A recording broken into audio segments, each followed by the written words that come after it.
ओम अज्ञानतिमिरन्धस्य ज्ञानञ्जनशलाके चक्षुरुन्मीलितं येन तस्मै श्रीगुरवे नमः। श्रीचैतन्यमनोभीष्टं स्थापितं येन भूतले स्वयं रूपः कदा मह्यं ददाति सुपदान्तिकम्।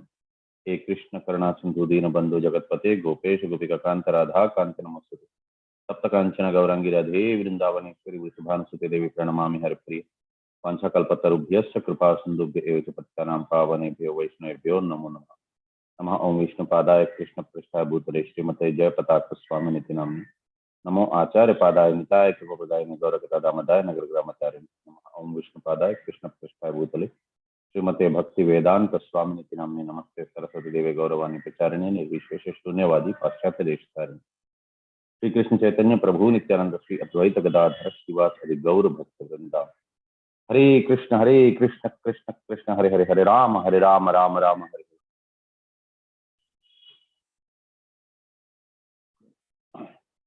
ओम नमो भगवते वासुदेवाय అయిపోయినాయి ప్రభుజీ శ్లోకం. ఇది నారాయణం నమస్కృత్యం అండ్ జయ రాధా మాధవ్ అయింది. శ్లోకం 32వ శ్లోకం శ్లోకం చదవలేదు కదా మాతాజీ? ఇంకా చదవలేదు ప్రభుజీ. శ్లోకం చదవలేదు ప్రభుజీ, చెయ్యాలి. ఇందాక ప్రభుజీ ఎవరో చదువుతున్న శ్లోకం, దయచేసి అతను చదివితే. ఆ ప్రభుజీ నారాయణం నమస్కృత్య అది మననం చేసుకుంటుండే ప్రభుజీ. ఆ ప్రభుజీ కాదు మాతాజీ, శ్లోకం చదువుతూ ఉండే. తస్మై నమో భగవతే. కిషన్ ప్రభుజీ అనుకుంటా. ప్రభుజీ కిషన్ ప్రభుజీ చదువుతారా ప్రభుజీ శ్లోకము? హరే కృష్ణ ప్రభు, ధన్యవాద ప్రణామం. చదువుతాను ప్రభు. ఓకే ప్రభుజీ, ఒకసారి మీరు చదివిన తర్వాత మళ్ళీ మా చర్చ చెప్పించండి. ఓం నమో భగవతే వాసుదేవాయ. తస్మై నమో భగవతే య ఇదం స్వేన రోచిషా ఆత్మస్థం వ్యంగ్యయామాస సధర్మం పాతుమర్హతి. తస్మై నమో భగవతే య ఇదం స్వేన రోచిషా ఆత్మస్థం వ్యంగ్యయామాస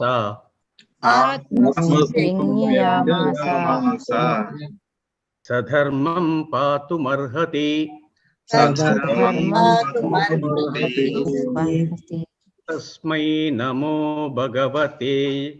తస్మై నమో భగవతే య ఇదం స్వేన రోచిషా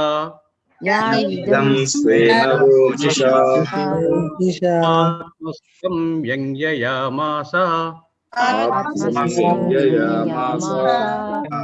ధర్మం పాతుమర్హతి.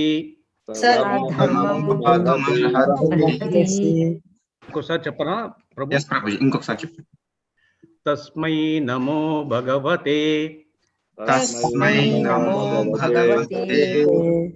య ఇదం స్వేన రోచిషా ఆత్మస్థం వ్యంగ్యయామాస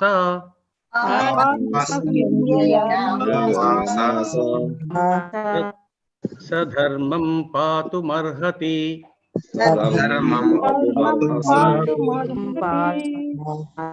హరే కృష్ణ ప్రభు. హరే కృష్ణ. శోభారాణి మాతాజీ మీనింగ్స్ చెప్పండి. హరే కృష్ణ ప్రభుజీ. తస్మై అతనికి, నమః నా మనస్సులు, భగవతే దేవదేవునకు,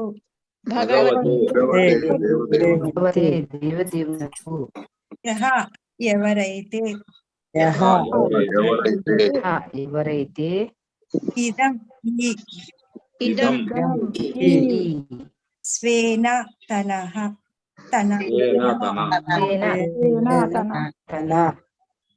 రోచిష తేజస్సు, ఆత్మస్థం తన ఎందే నిలిచి,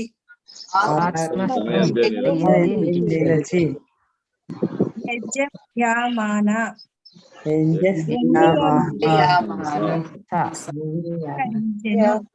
వ్యక్తీకరించెను.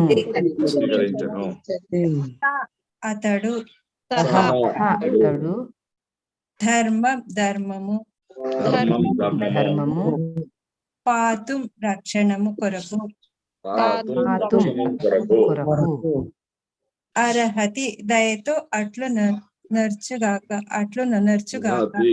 అర్హతి దయతో అట్లనర్చుగాక.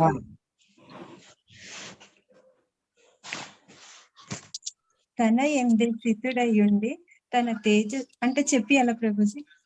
ఓకే చదవండి. సార్ మీరు చదివేసిన తర్వాత మళ్ళీ చెప్పింది. హరే కృష్ణ. తన ఎందే స్థితుడయ్యుండి తన తేజస్సుచే ఈ జగత్తును వ్యక్తీకరించిన దేవదేవులకు గౌరవపూర్వక వందనములను అర్పింతుముగాక. సమస్త కళ్యాణము కొరకు అతడును ధర్మమును పరిరక్షించుగాక. తన ఎందే స్థితుడయ్యుండి తన తేజస్సుచే ఈ జగత్తును వ్యక్తీకరించిన దేవదేవునకు గౌరవపూర్వక వందనములను అర్పింతుముగాక. సమస్త కళ్యాణము కొరకు అతడును ధర్మమును రక్షించుగాక.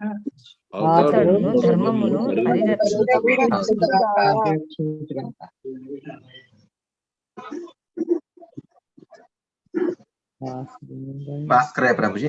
హరే కృష్ణ ప్రభుజీ. హరే కృష్ణ. జై శ్రీల భాష్యం. జై శ్రీల ప్రభుపాదికి జై. భాష్యము. సంభోగ వాంఛ ఎంతటి ప్రబలమైనదనగా మరీచి వంటి పుత్రులు అభ్యర్థించినను బ్రహ్మదేవుడు తన విశ్వము నుండి మరలనట్లుగా ఇచ్చట గోచరించుచున్నది. కనుకనే ఆ పుత్రులు బ్రహ్మదేవుని మంచి బుద్ధి కొరకై భగవానుని ప్రార్థించుట మొదలెడేది. కేవలం శ్రీకృష్ణ భగవానుని అనుగ్రహము చేతనే ఎవరైనాను కామవాంఛల మోహము నుండి రక్షింపబడగలరు. తన దివ్యముకు ప్రేమయుత సేవ యందు సదా నెలకొని ఉండడి భక్తులకు ఆ దేవదేవుడు పూర్ణ రక్షణము నొసగును. తన నిర్హేతుక కరుణచే భక్తుని యాదృచ్ఛిక పతనము క్షమించును.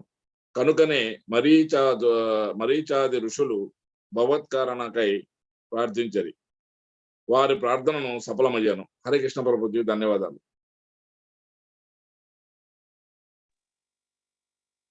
ఇక్కడ ఒక వైష్ణవులు అనేవారు ఎలా ఉంటారు దాని గురించి చెప్తున్నారు. సో వైష్ణవులు ఏంటి అని అంటే ఎవరైనా తప్పు చేస్తే వారిని శిక్షించాలి లేక దూషించాలి ఆ రకంగా కాంక్షలు ఉండవు ఒక వైష్ణవుడికి. వైష్ణవుడు ఏం చేస్తాడంటే ఎవరు ఎంత పెద్ద తప్పు చేసినా సరే కూడా వారి పట్ల వారికి కరుణనే ఉంటుంది. వారికి కరెక్షన్ చేయాలనేసని ఒక ఆలోచన పెట్టుకోరు. అందుకోసమనే నెక్టర్ ఆఫ్ ఇన్స్ట్రక్షన్ లో ఫస్ట్ శ్లోకం మనకి వాచో వేగం మనసా క్రోధ వేగం జిహ్వో వేగం ఉదర ఉపాస్త వేగం ఏతాన్ వేగాన్యో విషహేత ధీర సర్వామపిమాం పృథివీం సశిష్యాత్. సో ఏదైనా కోపం వచ్చినా ఆవేశం వచ్చినా 2 minutes. ఇది మళ్ళీ నెక్టర్ ఆఫ్ ఇన్స్ట్రక్షన్ ఎవరికి చెప్తారు? భగవద్గీత చదువుకున్న వాళ్ళకే. భగవద్గీత కంటే ముందు ఎవరికి నెక్టర్ ఆఫ్ ఇన్స్ట్రక్షన్ చెప్పరు. ఎందుకో 2 minutes కాదు, వాళ్ళు 20 minutes వెయిట్ చేసినా 20 minutes తర్వాత వాళ్ళ నోట్లో నుంచి వచ్చేది బూతులే. సో వాళ్ళకి అలాంటివి చెప్పి ఉపయోగం లేదు. సో కాబట్టి వాళ్ళకి అంటే అభక్తులకి ఇది అవసరం లేదు నెక్టర్ ఆఫ్ ఇన్స్ట్రక్షన్. అటువంటివి నెక్టర్ ఆఫ్ ఇన్స్ట్రక్షన్ అనేది భక్తులకి మాత్రమే. ఎందుకు? భగవద్గీత అంతా చదివారు, 2 minutes వెయిట్ చేయండి. కోపం వచ్చిందా, ఆవేశం వచ్చిందా, 2 minutes, జస్ట్ 2 minutes వెయిట్ చేయండి. ఆ 2 minutes లోని ఎందుకు వెయిట్ చేయాలి వారికి తెలుసు. వాచో వేగం మనసా క్రోధ వేగం. వేగం అంటే స్పీడ్. ఆ స్పీడ్ ని కంట్రోల్ చేసుకోమన్నారు కొద్దిసేపు. వాచోని కంట్రోల్ చేసుకోమని చెప్పలేదు, వాచో వేగంని కంట్రోల్ చేసుకోమన్నారు. మాట్లాడద్దు అని అనలేదు, మాట్లాడే వేగాన్ని కంట్రోల్ చేయండి. మాట్లాడండి కానీ ఇప్పుడు వద్దు.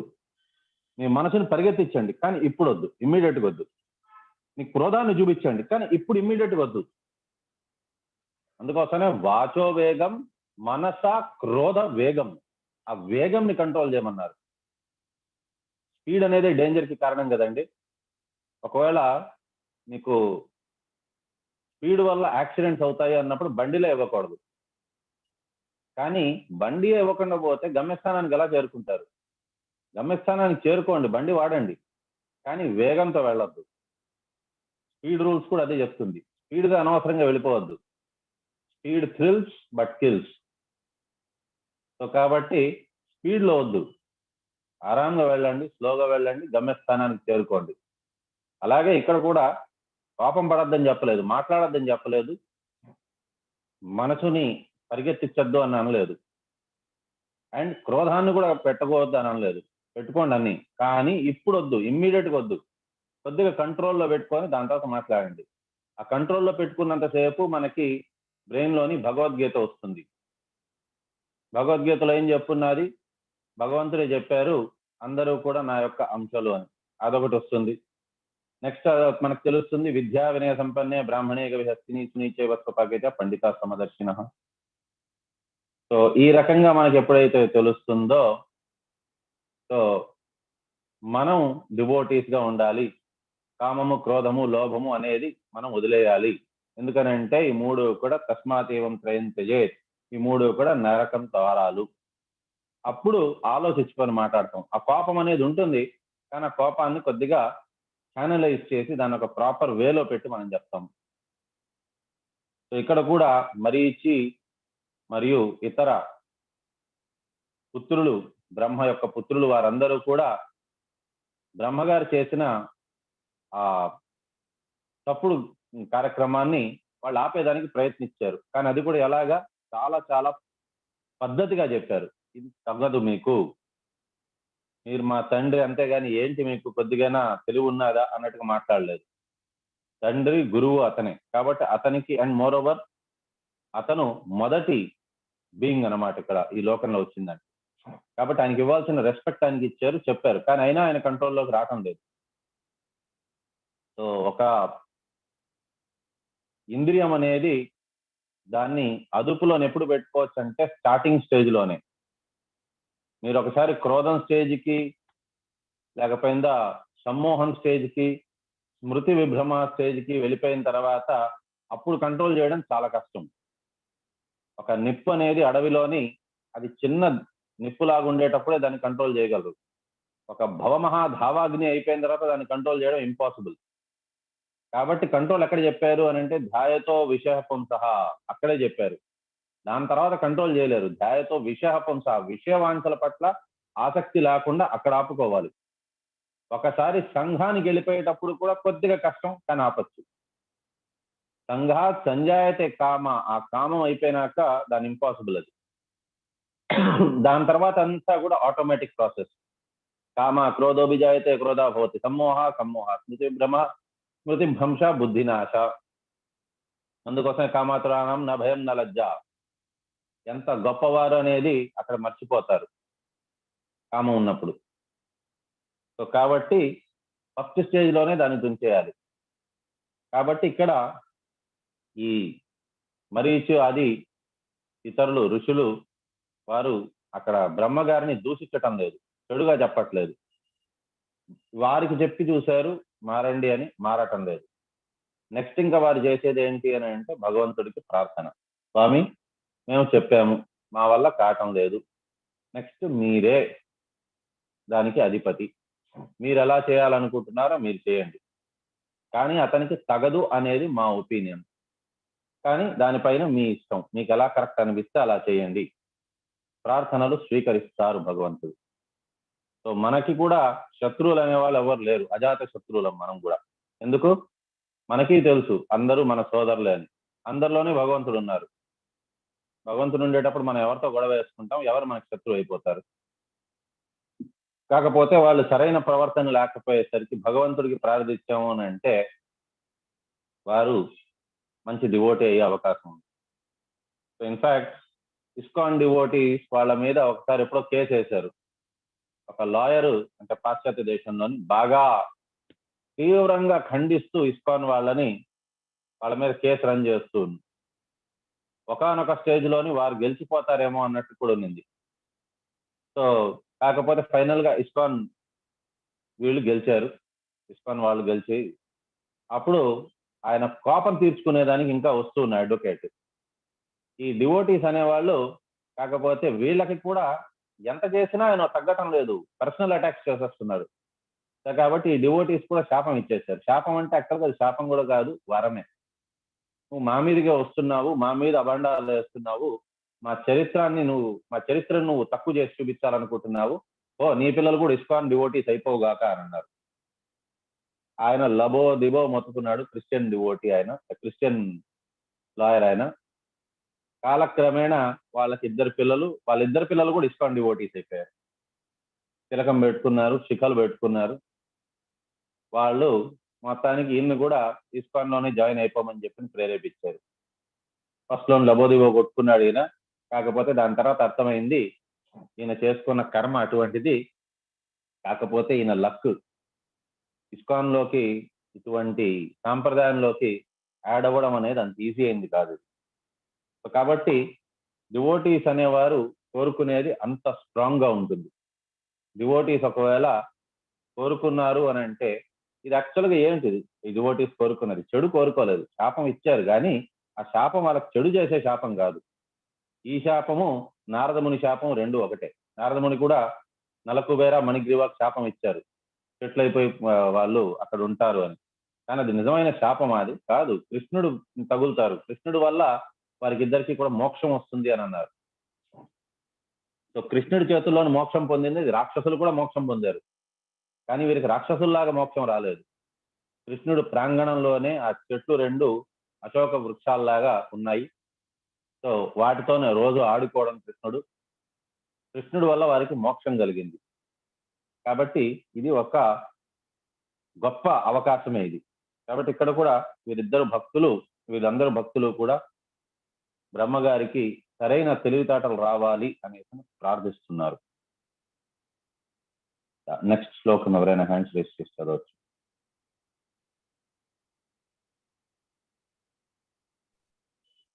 యశోద మాతాజీ. హరే కృష్ణ.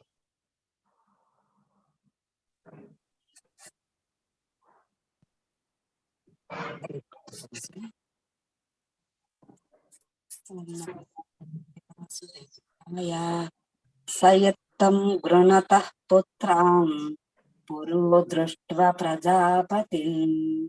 ప్రజాపతిస్తన్వం తత్యాజ వ్రీడితస్తదా తాం దిశో జగృహుర్ఘోరాం నిహారం యద్విదిస్తదమః. సయత్త గృణతః పుత్రాన్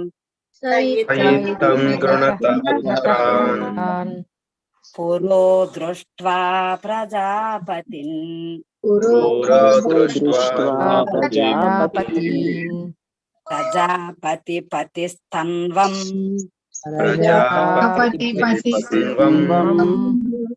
త్యాజ వీడితస్తదా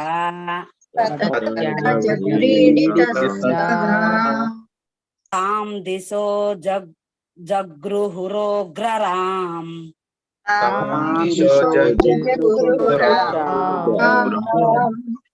నిహారం యద్విదుస్తమః.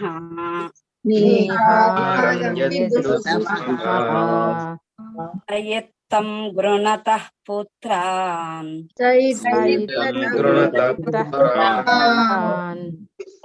దృష్ట్వా ప్రజాపతిస్తన్వం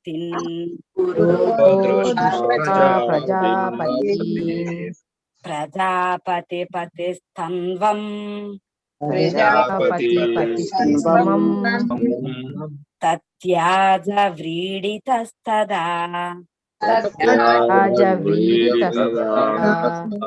తాం దిశో జగృహురోర్గ్రామం రాం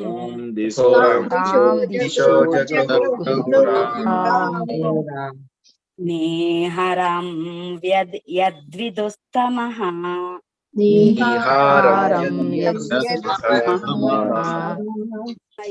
సయత్తం గృణతః పుత్రాన్ పురో దృష్ట్వా ప్రజాపతిన్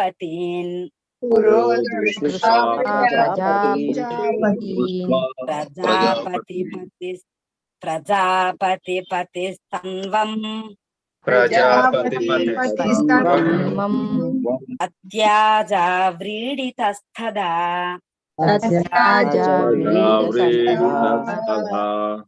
తాం దిశో జుగృహురోర్గరాం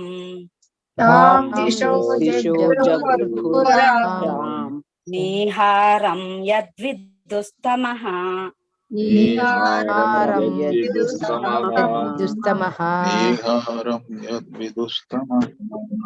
చెప్పేదా మాతాజీ? శ్రీనివాస్ కోసాని ప్రభుజీ. హరే కృష్ణ. మీనింగ్స్ హరే కృష్ణ. హరే కృష్ణ మాతాజీ, ధన్యవాదాలు. శ్రీ శ్రీ రాధాగోవింద. సహ అతడు బ్రహ్మ ఇత్తం ఆ విధముగా గ్రణతః పలుకగా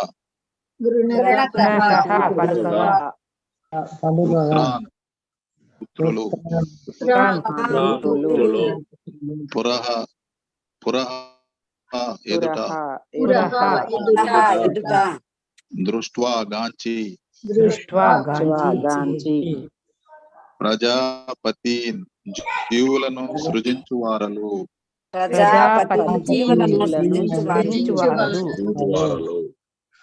ప్రజాపతి పతి వారందరి జనకుడు అనగా బ్రహ్మ.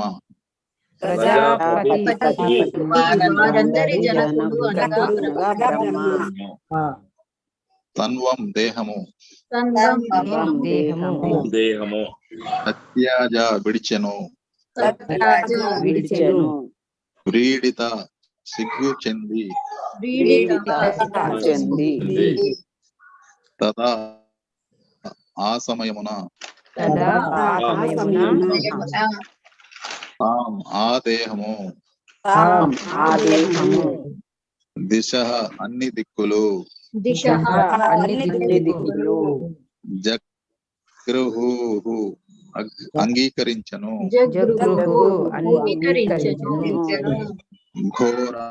ఘోరమగు నీహారం పొగమంచు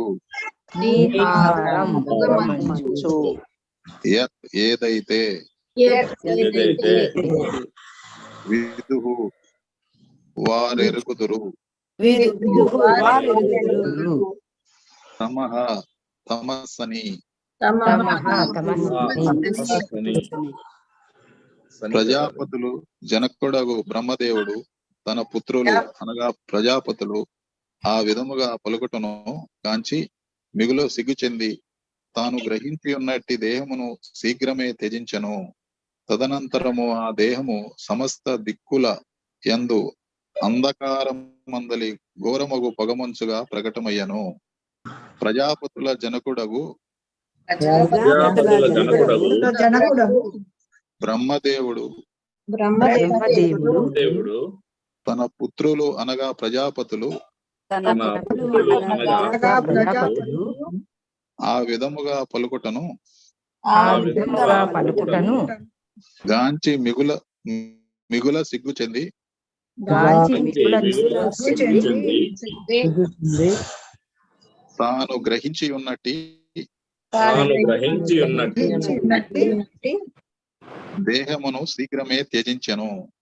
దేహమును శీఘ్రమే త్యజించెను. తదనంతరము ఆ దేహము సమస్త దిక్కులయందు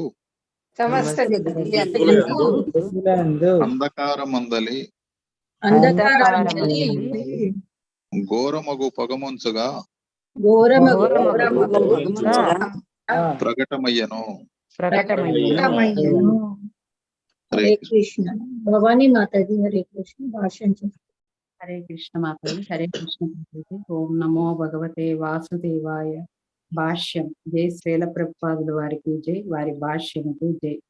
చేసిన పాపకర్మలకు చెల్లుబాటు చేయుటకు శీఘ్రమే దేహమును త్యజించుట పరమోత్తమ మార్గం. జీవుల నాయకుడగు బ్రహ్మదేవుడు ఈ విషయమును తన స్వీయ ఉపమానము ద్వారా తెలియజేసెను. అతడు అమిత ఆయువును కలిగి ఉన్నాడు, కాని తన ఘోరమగు పాప కారణమున కేవలము మనస్సునందే తలపోసి వాస్తవముగా ఆ రీతి చేయకపోయినప్పటికీ దేహమును త్యజించి వేసెను. నియమరహితముగా మైథునమునకు పాల్పట్టాయన్నది ఎంతటి పాపకర్మమో చూపుచు ఇది జీవులందరకు ఒక గుణపాఠమై ఉన్నది.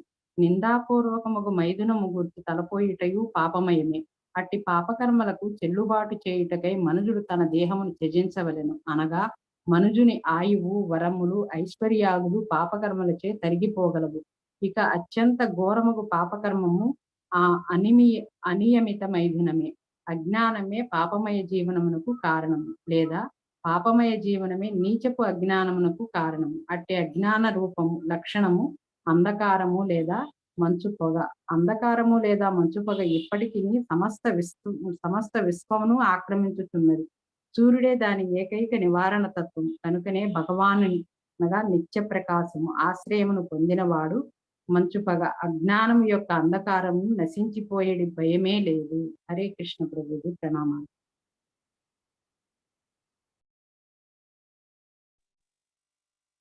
The best way to compensate for one's sinful acts is to give up one's body at once. And Brahma, the leader of the living entities, showed this by his personal example. So ఆ కాలంలోనైతే తెలుస్తుంది, but ఈ కాలంలోని ఆత్మహత్య చేసుకోవడం అనేది ఘోరమైన పాపం. ఎప్పటికీ చేయరాదు. ఆత్మహత్య చేసుకున్న వారికి ఈ లోకంలోనే కాదు పరలోకాల్లోని కూడా వారు శాంతిని పొందలేరు. సో కాబట్టి వారికి శరీరం అనేది దొరకదు. సో భౌతిక లోకంలో వారికి ఆత్మ పైన సూక్ష్మ శరీరం, దానిపైన వారికి స్థూల శరీరం ఉంటుంది. కానీ అదే వారు స్వర్గానికి వెళ్ళారంటే ఆత్మ పైన ఇది సూక్ష్మ శరీరం, దానిపైన భోగ శరీరం ఉంటుంది. నరకానికి వెళ్ళారు అని అంటే ఆత్మ పైన సూక్ష్మ శరీరం, దానిపైన వారికి ఇది యాతన శరీరం అనేది దొరుకుతుంది. కానీ ఆత్మహత్య చేసుకున్న వారికి ఆత్మ పైన సూక్ష్మ శరీరం మాత్రమే ఉంటుంది. దాన్ని ఈ రెండింటినీ కలిపితే ప్రేతాత్మ అంటారు. సో ప్రేతాత్మ లాగానే తిరుగుతూ ఉంటారు. ఎవరైనా మనిషి చనిపోయిన తర్వాత కూడా, శరీరాన్ని త్యాగం చేసిన తర్వాత కూడా కొంతకాలం పాటు ప్రేతాత్మలాగా ఉంటారు. అందుకోసమే పితృ తర్పణాలు ఆ రకంగా అంతా కూడా ఇస్తారు, తర్పణాలు ఇస్తారు. సో ఆ తర్పణం ఇచ్చిన తర్వాత వారు కొత్త శరీరాన్ని తీసుకుంటారు. భోగ శరీరం కావచ్చు, లేక వారికి యాతన శరీరం కావచ్చు, ఏదైనా కావచ్చు. బట్ పితృ తర్పణం ఎవరికి అవసరం లేదు అని అంటే ఎవరైతే వారి సూక్ష్మ శరీరాన్ని కూడా వదిలేస్తుంటారు, అంటే ప్యూర్ ఆత్మగా అయిపోయి ఉంటారు. ప్యూర్ ఆత్మగా అయిపోయిన వారికి లోకంలో ఎక్కడ అవసరం లేదు, వారు గోలోకానికి వెళ్ళిపోవచ్చు. అంటే దేశాంతే అంతగతా పాపం. సో వారికి పాపాలన్నీ కూడా వారి నాశనం అయిపోయి ఉండాలి, అండ్ భక్తిలోని వారు నిమగ్నమై ఉండాలి. సో అటువంటి వారికి సూక్ష్మ శరీరం అనేది కూడా ఉండదు. వారు డైరెక్ట్ గా భగవంతుడికి దగ్గర లోకానికి వెళ్ళేదానికి అర్హులు. So Brahma had a fabulous duration of life, but he was obliged to give up his body due to his grievous sin. So ఈ లోకంలోనే ఆత్మహత్య అనేది చాలా తప్పు అయినప్పటికీ కూడా బ్రహ్మ ఎందుకు అది చేశారు అని అంటే ఆయన చేసిన పాపం క్షమించరాని నేరం. ఆయన పతి అని అన్నారు ఆయన. సో ప్రజాపతులకి ఆయన తండ్రి కాబట్టి అతను ఇటువంటి కార్యం చేయడం అనేది చాలా చాలా బాధాకరం. ఆయనకి చెప్పి చూశారు, ఆయన వినటం లేదు. భగవంతుడిని ఆఖరికి ప్రార్థించాల్సింది వస్తోంది, వారు చేతకాని పరిస్థితికి వచ్చేశారు.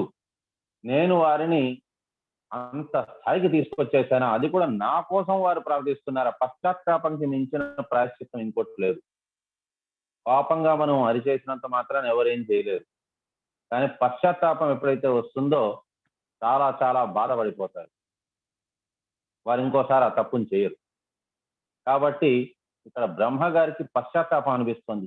ఏంటి నేను ఇంత దిగజారిపోయానా, నాకు వారు చెప్పినా వినటం లేదు, పైనుంచి నా కోసం వారు దేవాది దేవుడికి ప్రార్థన చేయాల్సింది వస్తుంది అని అతనికి అప్పుడు సిగ్గు అనిపించింది అనమాట. Even though he had merely contemplated it in the mind without having actually done it. So మనస వాచ కర్మణ 3 levels ఆఫ్ పుణ్యం కానీ, భక్తి కానీ, పాపం కానీ. సో భక్తి అనేది మనస ఓన్లీ కర్మణ ఉండకూడదు, మనస అండ్ వాచ కూడా ఉండాలి. Always remember Krishna, never forget Krishna, అది మనస. ఎల్లవేళలా సాధన చేస్తూ ఉండండి, అది ఇది కర్మణ. అది అండ్ ఎల్లవేళలా జపిస్తూ ఉండండి నామం, అది వాచ. ఈ 3 పద్ధతుల్లోనే మనం భగవంతుడికి ఎల్లవేళలా గుర్తు చేసుకుంటూ ఉండాలి.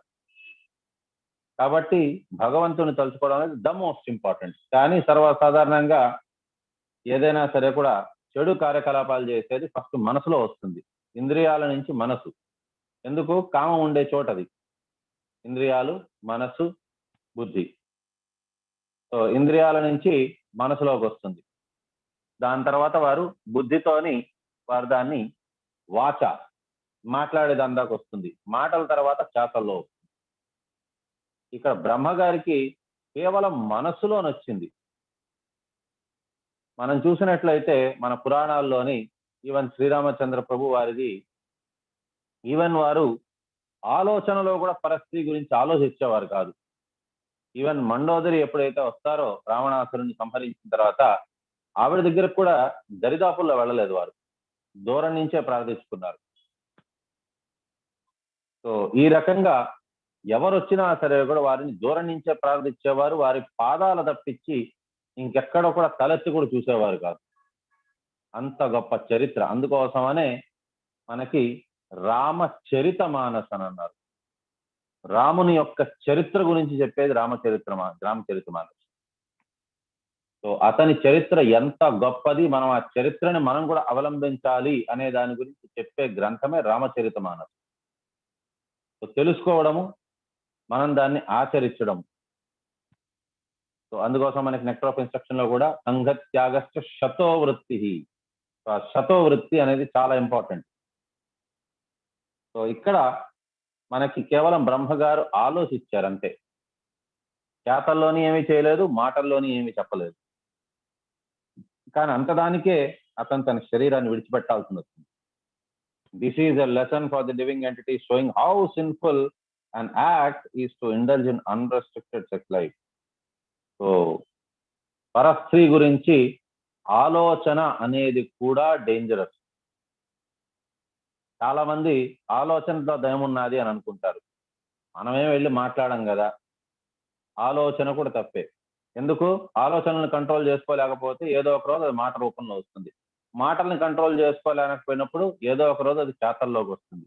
చేతల్లోని ఏదో ఒక రోజు వచ్చినప్పుడు అది అలవాటు అయిపోతుంది. సో ధ్యాయతో విషపుంస, మళ్ళీ ప్రతిదానికి అదే. సో ఈ రకంగా కామము, క్రోధము, లోభము, మోహము, మదము, మాత్సర్యము అన్నీ వచ్చి మనిషి అధోగతికి పాలవుతాడు. కాబట్టి బెస్ట్ థింగ్ ఏంటి అని అంటే, అటువంటి కోరిక వచ్చినప్పుడే, మొక్కగా ఉండేటప్పుడే దాన్ని తుంచేయాలి. ఏ రకంగా? భగవన్ నామ జపం చేస్తుంది.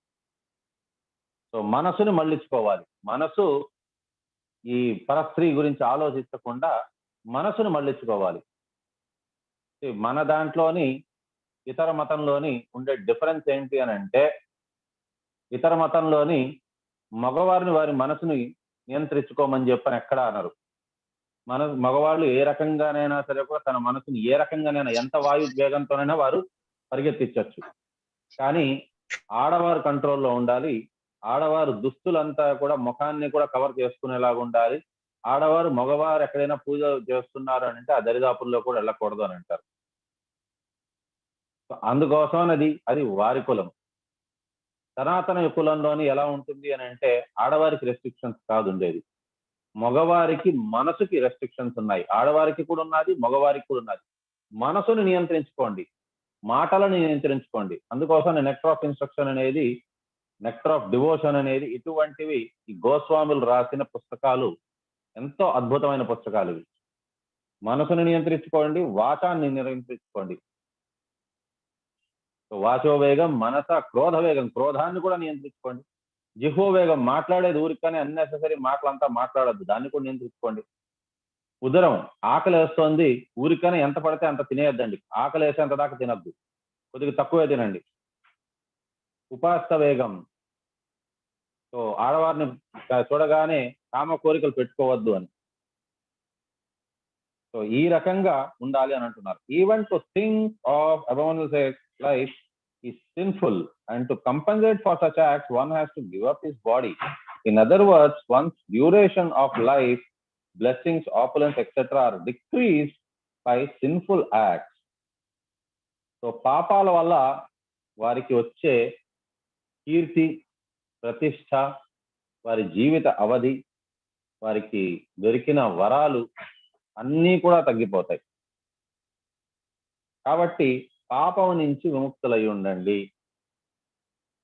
So most dangerous type of sinful act is unrestricted sex. ఇక్కడ మన కోర్టులోని వాటిలోని ఎవరినైనా చంపడం అనేది సెక్షన్ 302 అనేది అన్నిటికంటే పెద్ద పాపము, మర్డర్. దాని తర్వాత వస్తుంది సెక్షన్ 307 అటెంప్ట్ టు మర్డర్.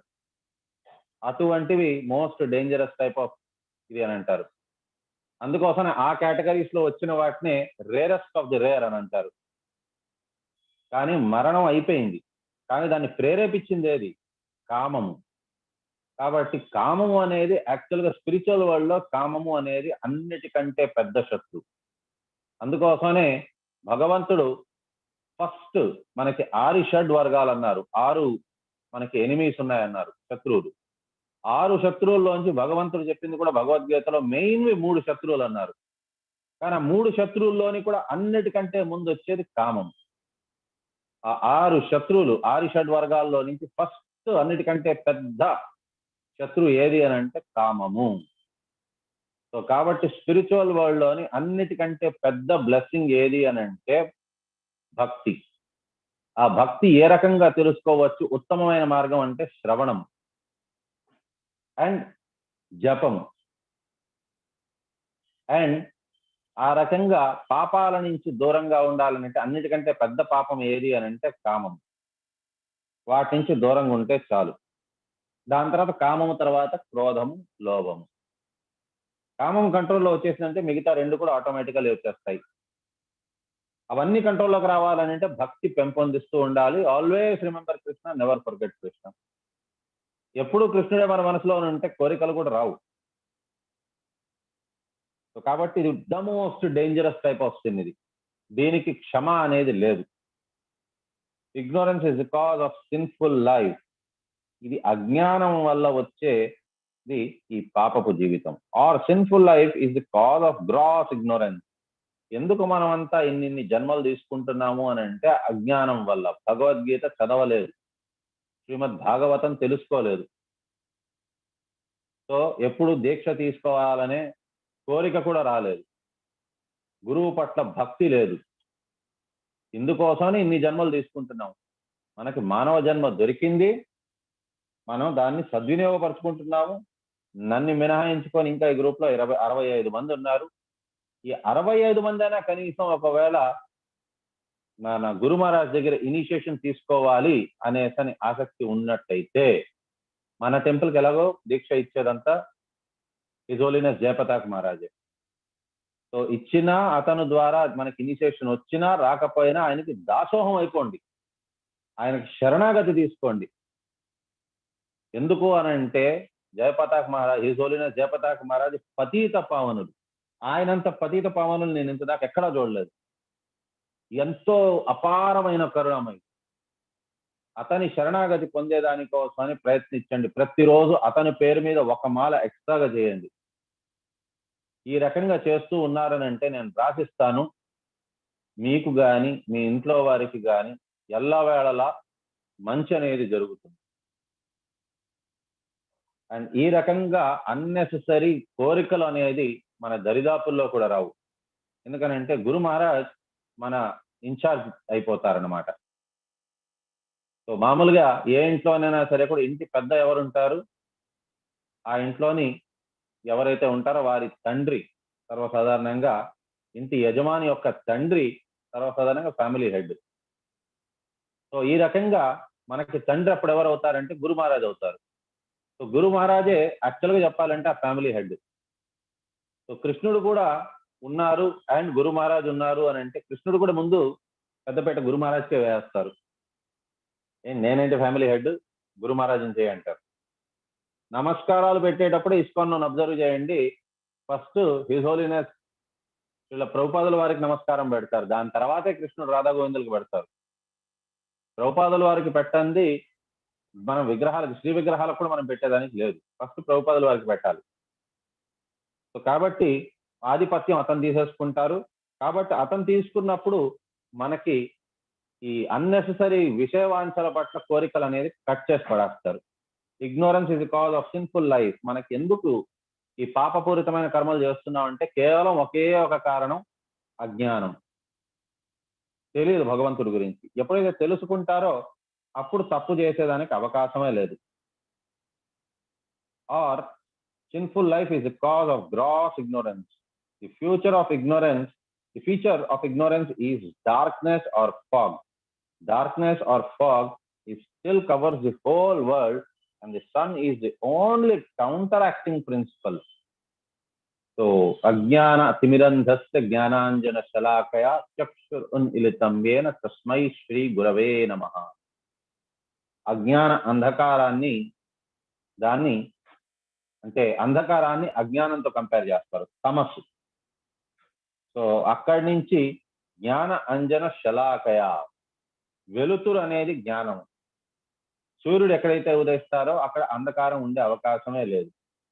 జ్ఞానం ఎక్కడైతే వస్తుందో అక్కడ అజ్ఞానం అనేది ఉండే అవకాశమే లేదు. కాబట్టి ఆ అజ్ఞానపు అంధకారంలోని జ్ఞానపు సూర్యుని కిరణాలు ఏ రకంగా వస్తాయో ఆ రకంగా మన తామసిక అజ్ఞాన జీవితంలోని సూర్యుని వరి ప్రకాశం ఇచ్చే ఆ గురు మహారాజ్ని మనం వెల్కమ్ చేసుకోవాలి.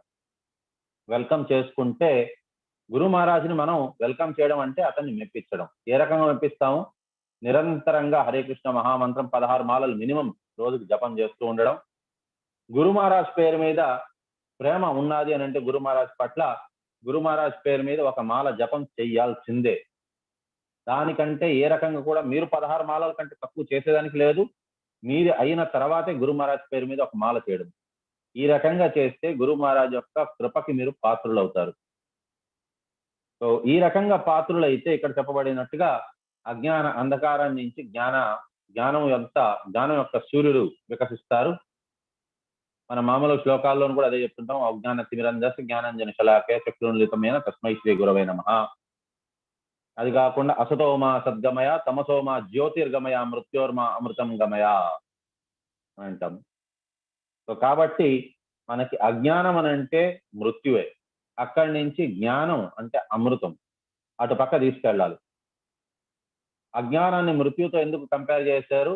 అజ్ఞానం ఉండేంత దాకా, భగవద్గీత చదవనంత దాకా వారికి మృత్యు సంభవిస్తుంది అనే భయం ఎన్నడూ ఉంటుంది. ఎప్పుడైనా మనం చచ్చిపోతాము అని అంటారు అభక్తులు. కానీ భక్తులు మృత్యోర్మ అమృతం గమయ. అమృతం అని అంటే ఏంటి? సపరేట్ గా ఏదో లిక్విడ్ దాన్ని తాగేస్తే మనం చచ్చిపోకుండా ఇదే శరీరంలో ఉండిపోతాం అనేది కాదు. వారు అమృతులు అయిపోతారు, అమర్ అయిపోతారు. అంటే వారికి చావు అనేదే ఉండదు. ఎందుకు ఉండదు? వారు బ్రహ్మజ్ఞానం తెలుసుకొని ఉంటారు. వారు అవినాశి అయిన ఆత్మ అనే విషయాన్ని తెలుసుకొని ఉంటారు. అవినాశి అయిన ఆత్మకి చావే లేదు.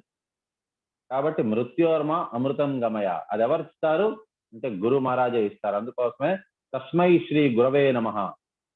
ఆ గురువుని మనం అందుకోసమని నమస్కరించుకోవాలి. మన జీవితంలోకి మనం అతన్ని సాదరంగా ఆహ్వానించుకోవాలి. సో గురువు 2 రకాలుగా ఉంటారు, వపుహు వాణి. వపుహు అని అంటే శరీరంతో గురువు మన దగ్గరికి వచ్చేది అది చాలా కష్టమైన మాట. కానీ దానికంటే కూడా గొప్ప విషయం ఏంటి అని అంటే వాణి. అతను చెప్పిన ప్రిన్సిపల్స్ ని మనం ఫాలో చేయడం. One who takes the shelter of the lord, the perpetual light, has no fear of being annihilated in the darkness or fog of ignorance. ఎవరైతే కృష్ణుడు శరణం కోరుకుంటారో, కృష్ణుడి శరణం ఎలా కోరుకోవాలి? మనం డైరెక్ట్ గా కృష్ణుడి శరణానికి వెళ్ళేదానికి లేదు. కృష్ణుడి చరణాలకి ఒకే ఒక దారి ఉంది. ఆ దారి ఎటు పక్క నుంచి వెళ్తుంది అని అంటే గురువు యొక్క ఆశీర్వాదం మరియు భక్తుల యొక్క ఆశీర్వాదం. అంతే. ఈ రెండిటి తప్పించి గురువు యొక్క పాదాల దగ్గరికి వెళ్ళేదానికి వేరే అవకాశమే లేదు. సో మనం ఎక్కడితో విరామం తీసుకున్నాం. పంచకల్పతరుభ్యశ్చ కృపాసింధుభ్యో పతితానాం పావనేభ్యో వైష్ణవేభ్యో నమో నమః. అనంతకోటి వైష్ణవ బృందకి జై హో. నమాచార్య శ్రీ హరిదాస్